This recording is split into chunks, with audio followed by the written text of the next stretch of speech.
अस्सलामुअलैकुम, good morning, welcome to सुबह की सोच। आप सबको खुश आमदीद कहते हैं। आज है मंडे और मंडे आपका अच्छे से गुजर रहा होगा क्योंकि आज से तो सारी रूटीन शुरू हो गई है, स्कूल्स की भी, कॉलेजेस की। बिल्कुल। आज मेरे घर में खुद सब बच्चे तैयार हुए और वही पुराना माहौल दोबारा से शुरू हो गया।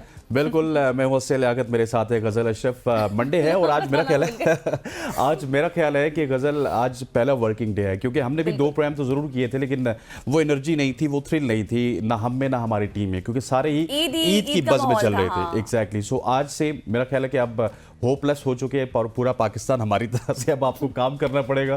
काम के अलावा कुछ चारा नहीं है और काम आप जब तक नहीं करेंगे तो गुजारा नहीं है जिंदगी में।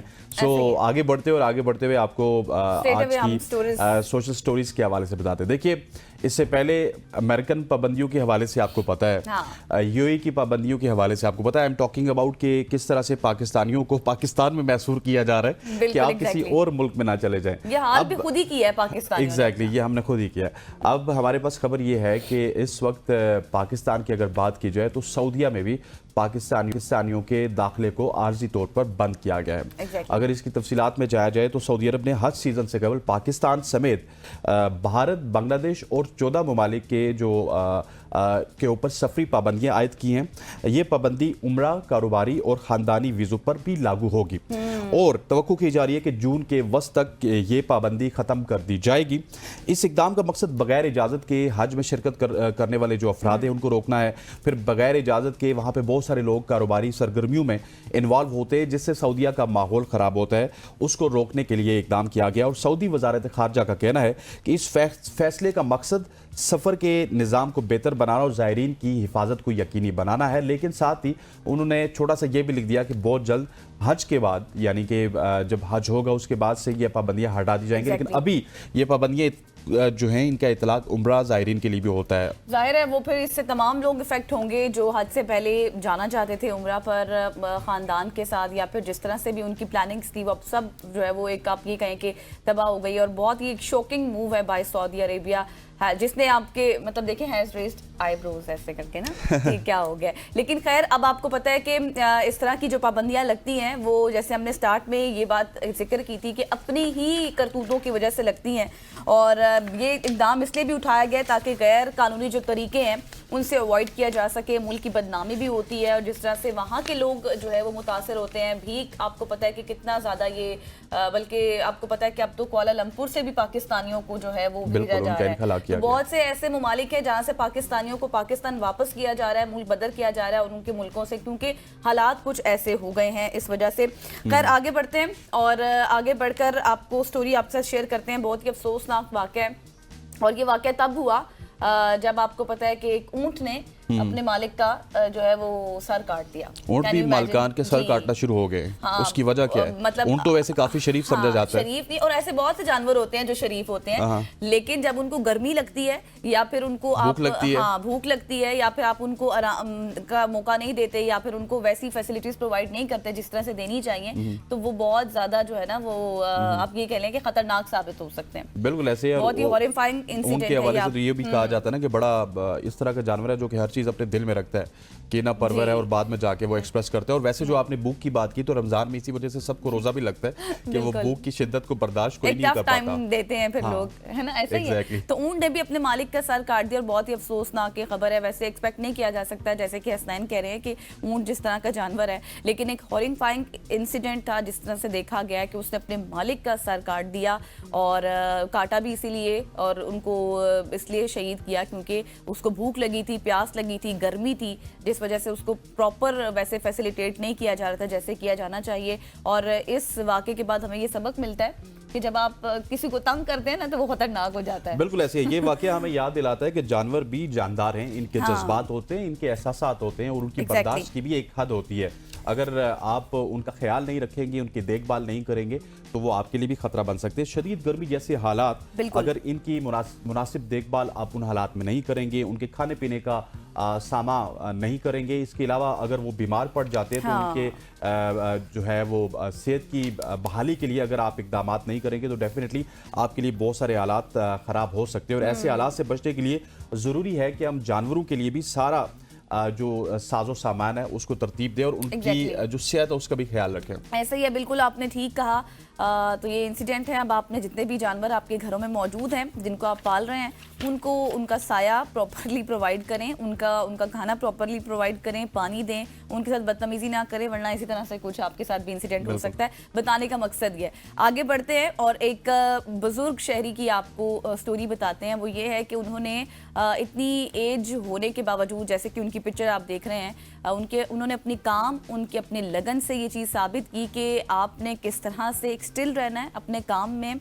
हैरान कर दिया उन्होंने अपने काम से। हुआ कुछ यूं कि 84 साल के थे वो और एक ही कंपनी में, हाँ 84 साल 84 वो आपने तो जी एक ही कंपनी में थे वो और उन्होंने खिदमत अंजाम देकर सबसे वफादार मुलाजिम का एजाज़ हासिल कर लिया है। और इसके साथ साथ ये चीज़ हमें बताती है कि उनकी कितनी लगन है, मुस्तकिल मिजाजी है और काम से मोहब्बत है, और ताकि वो एक ही कंपनी में रहे 84 साल तक, वहाँ पर एक लॉयल तरीके से काम किया।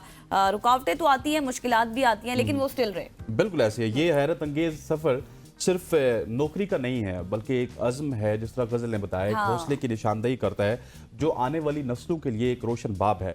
इतने तवील अरसे तक बगैर किसी रुकावट के एक ही इदारे में आप रुके रहें, जुड़े रहें, ये इस बात का सबूत है कि इंसान अगर चाहे तो वो वक्त की कैद से बालातर हो सकता है। इनकी कहानी हमें सिखाती है कि मुस्तकिल मिजाजी, वफादारी और दिल से किया गया काम कभी रायगार नहीं जाता। क्योंकि आज की अगर करंट फॉर्म की बात की जाए गज़ल, तो हमारे यहाँ होता यही है कि हम 2 साल एक जगह पे नौकरी करते हैं, उसके बाद हम सोचते हैं कि अब यहाँ पे हम थक चुके हैं, अगली कोई अपॉर्चुनिटी आती है, हम वहाँ पे चले जाते हैं। और मेरा ख्याल है कि 20-25 साल में आपको 10 इदारे तो तब्दील कर देते हैं। हालांकि होना ऐसे चाहिए कि 2 साल आप एक इदारे में रहते हैं तो आपको समझ आ जाती है हर चीज़ की, आपको वहाँ पे रहना चाहिए कि अब आप यहाँ पर यूज्ड टू हो चुके हैं। फिर आप नए इदारे में जाते हैं, वहाँ पर जीरो से हर चीज स्टार्ट होती है, उनको समझना, उनके काम को समझना। ये बाबा जी यूज्ड टू हो चुके थे ना, इन्होंने कहा मैं 84 साल इधर ही रहूंगा। उन्होंने अपनी एक जगह बनाना मुश्किल हो जाता है नए इदारों में, लेकिन इन्होंने कमिंग जनरेशन के लिए एक एग्जाम्पल सेट की है। इन्होंने जगह छोड़ी ही नहीं जगह भी नहीं छोड़ी।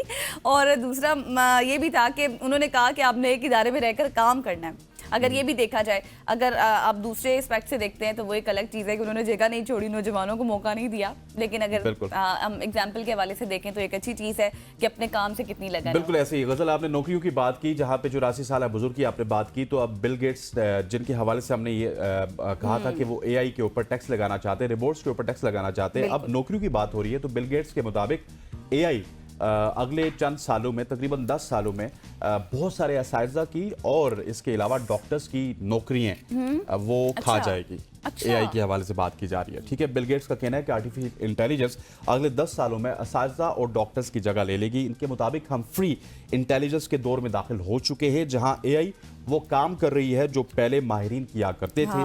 बिल गेट्स का कहना है कि AI के जरिए मयारी और मुफ्त सर्विसेज हर शख्स को दस्तयाब होंगी, चाहे वो तालीम हो या फिर सेहत हो। लेकिन इसके साथ साथ आप एक चीज़ बताना भूल गए कि इसमें गलत इन्फॉर्मेशन भी ज़्यादा फैलाई जा सकती है। बिल गेट्स ये भी कह रहे हैं, और ये आपने बतानी थी ना, बिल्कुल इस वजह से मैंने कहा आप भूल गए, तो मैं इसमें एडिशन कर दूं कि अब ये कहा जा रहा है कि जिस तरह सैन ने कहा ना कि हम लोगों की जगह ले सकते हैं डॉक्टर्स, टीचर्स, और हम शेयर भी करते रहते हैं आपसे कि कितना ज़्यादा ये मुश्किलात भी पैदा कर सकता है AI का दौर। लेकिन मसला ये है कि मिस इन्फॉर्मेशन की भी खदशात जाहिर किए जा रहे हैं कि वो भी किसी हद तक फैलाए जा सकते हैं या फिर फैल सकता है।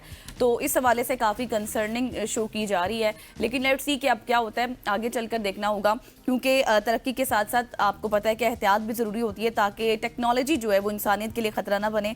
और ये वक्त है कि हम AI को एक मौका समझकर उसके साथ जीना सीख लें, लेकिन मुकम्मल हम उसके ऊपर रिलाई नहीं कर सकते। बिल्कुल ऐसे ही। आगे बढ़ते और अब आपको कराची ले चलते हैं, जहाँ पे कुरंगी का नाम तो सबने सुना होगा। हाँ। गजल, आपने भी सुना होगा। कुरंगी क्रैक पे पानी निकालने के लिए की जाने वाली खुदाई के दौरान एक हैरत अंगेज वाकया पेश आया, जहां पे जमीन के नीचे गैस का जखीरा मिला है। अच्छा। कुरंगी वालों के लिए खुशखबरी है, लेकिन इसकी तफसीलात में मैं जाना चाहता हूं। कंपनी ने पाकिस्तान स्टॉक एक्सचेंज को इस गैर मुतवक्के दरियाफ्त से आगाह किया और बताया कि इब्तदाई जायजे के मुताबिक ये गैस की कम मिकदार की यहाँ पे मौजूद है। ये इलाका कुदरती गैस के मारूफ ज़खायर में शामिल नहीं, इसलिए अगर गैस को काबू ना रखा गया तो वक्त के साथ ये ख़त्म हो सकती है। हाँ, बिल्कुल आपने ठीक कहा है। वक्त के साथ ये ख़त्म भी हो जाएगी, लेकिन इसके साथ साथ आपको ये भी बता दें कि इस दरियाफ्त से पहले कंपनी ने कौमी और बैनुल-अक़वामी माहिरीन के साथ कई तहकीकाती मुतालियात भी किए थे और माहिरीन का ये कहना है कि मुमकिन है कि इस इलाके के नीचे बड़े पैमाने पर गैस के ज़खायर मौजूद होंगे और अगर इस दरियाफ्त को संजीदगी से ले लिया जाए और मज़ीद इसके हवाले से तहकीक की जाए तो ये इलाका पाकिस्तान के तवानाई के बहरान में मुस्बत किरदार भी अदा कर सकता है। बिल्कुल ऐसे ही है और इस हवाले से अब देखते हैं कि कुरंगी वालों को क्या खुशखबरी मिलेगी, क्योंकि साथ में एक लाइन तो उन्होंने जरूर लिखी है कि गैस तो जरूर निकली है लेकिन इसके ज़खायर इतने क्या कहते हैं हौसला अफजा नहीं है कि जो वहां पे कोई प्लांट लगेगा या फिर गैस निकाली जाएगी। बिल्कुल एग्जैक्टली। आगे बढ़ते हैं, अब आपको लिए चलते हैं इटली। कुरंगी से डायरेक्ट इटली जाते हैं और वहां पर एक बहुत ही अनोखी सी स्टोरी है जो आपको शेयर करेंगे। इटली में तैनात एक अमरीकी शहरी थे। उन्होंने अपने बेटे की पैदाइश टेक्सास की सरजमीन पर यकीनी बनाने का एक अनोखा तरीका अपनाया। हुआ कुछ यूँ कि वो पैदाइश से पहले जो है वो जिस तरह भी जो भी मामलात होते हैं वो नहीं जा सकते थे टेक्सास, तो उन्होंने अपने वालिदैन से टेक्सास की मिट्टी मंगवाई जिस पर $200 से ज़्यादा उन्होंने खर्च किए और वो मिट्टी उन्होंने इधर मंगवाई, ठीक है। और उन्होंने ये मिट्टी अपनी अहलिया के अस्पताल में बिस्तर के नीचे बिछा दी ताकि ये जाहिर किया जा सके जो बच्चा है वो टेक्सास की जमीन पर पैदा हुआ है। टेक्सास की मट्टी गवाह रहना।